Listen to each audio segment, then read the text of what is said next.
Happy Father's Day to all of you who are fathers, and that includes people who own pets because you're a father to your pet. So happy Father's Day, all of you. I'm going to sneeze. Oh no, I've got the COVID. It is Sunday. It is about 9 o'clock, which means it is time for the news of whatever's going on in our hobby. I am your grumpy guide to all things gaming, the toxic gatekeeper, the man guaranteed to trigger, the OG GM, and let's going on. First and foremost, just a reminder, if you have not checked it out yet, Wizards of the Coast is still putting up free PDF product every day, and they have since the COVID-19 shutdown. So going on 4 months now of free stuff every day. There's at least one free adventure and free coloring book pages. Sometimes there's more. So if you haven't had a check to check that out yet, go to Wizards of the Coast COVID-19 website and just take advantage of all this free stuff. Also, DM Dave is putting up free stuff almost every day for his Patreon. And they are quality stuff, as good as anything Wizards of the Coast does.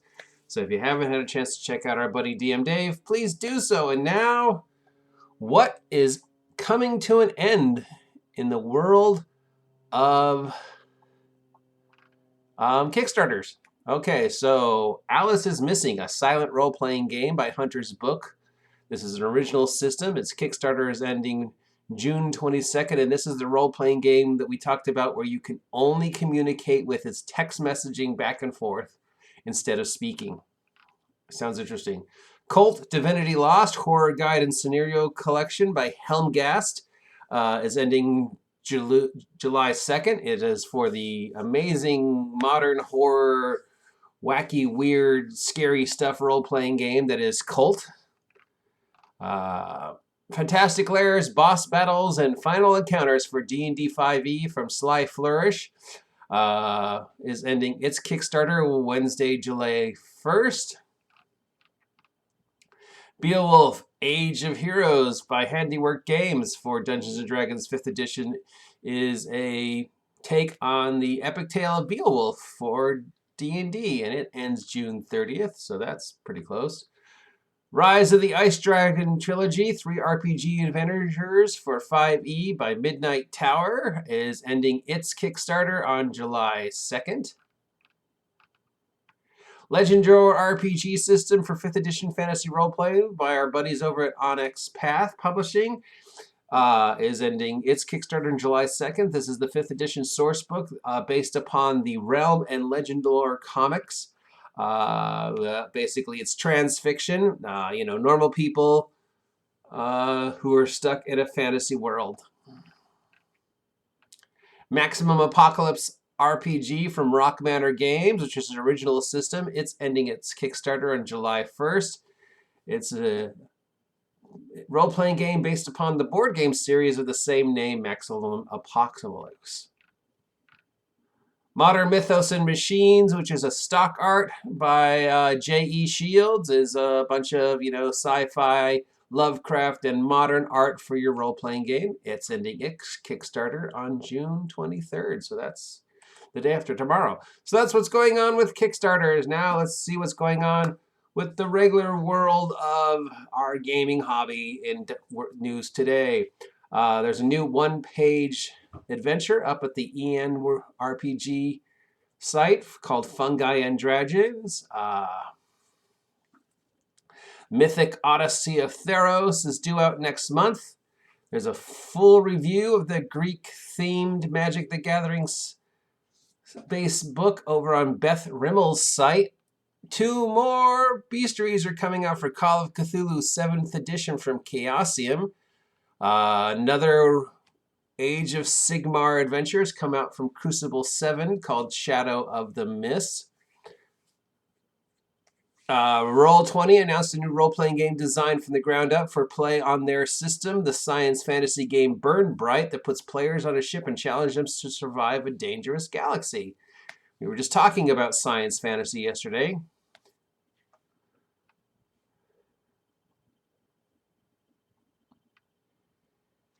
Charles Dunwood has a D30 list of random mishaps that can happen to travel, suitable for any RPG that requires outdoor travel, that he's put up on his site.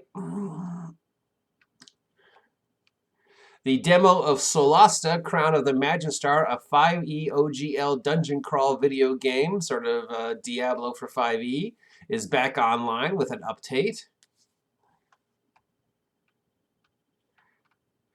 Wizards of the Coast, oh boy, Wizards of the Coast has announced that the next D&D product is Icewind Dale, Rime of the Frostmaiden. In Icewind Dale, an adventure is a dish best served core. There will be pre-printed minis, encounter cards, battle mounts, handouts, jewelry, Frost-inspired dice, a map of Icewind Dale, a selection of character and monster cards, and of course, more Drizzt than you can shake your fist at. So go to the Red Nose Day Twitch stream and watch several people play D&D, most of whom you won't recognize. Some of them you will. Probably the best was watching Brandon Ruth, Superman, play D&D, and of course, our little Miss Bliss, Alexa Bliss, play D&D. Yum. A cookbook titled Heroes Feast, the official Dungeons & Dragons cookbook, is scheduled for release in October, and I have been challenged that once this book comes out to make every one of the recipes and eat them on my food challenge adventure blog. So once this comes out in October, I will be picking it up and trying to make as many of the recipes as I can. Of course, I don't have an oven, so that's going to limit me, but we're going to try. A new comic book miniseries from IDW and Dark Horse called Stranger Things Dungeons & Dragons. It's a 4-part miniseries that takes place in the Dungeons & Dragons game that Will, Mike, Lucas, and Dustin played in Stranger Things. So, Demigorgon. So, considering what Stranger Things has done for our hobby, support this comic book. CEO Lisa Stevens of Pazio is stepping down. And of course, the Wizards of the Coast has announced changes to how they approach race in light of the long-running criticism from both fans and employees. And we discussed this yesterday and the day before, and it got me in a lot of trouble. So I'm not going to bring it up again, but it should come as no surprise that followed on this announcement. Wizards of the Coast has also announced it will be re-releasing all its 5e product with the editing to reflect the racial insensitivity of the previous products. So you will have to go out and, just like Dungeons & Dragons 3.5, buy all the 5e product all over again if you want to get the politically correct versions. What a shock. Bad news, Cyberpunk 2077, the video game, has been delayed once again. But a new trailer for Baldur's Gate 3 and 2 hours of gameplay is up from the creative directors. It looks fun, looks awesome, looks like Baldur's Gate. Check it out. It's up on Twitch and on the Baldur's Gate website. And yeah, that's about it. Nothing else really interesting. So that's all the news that I think is worthy of talking about.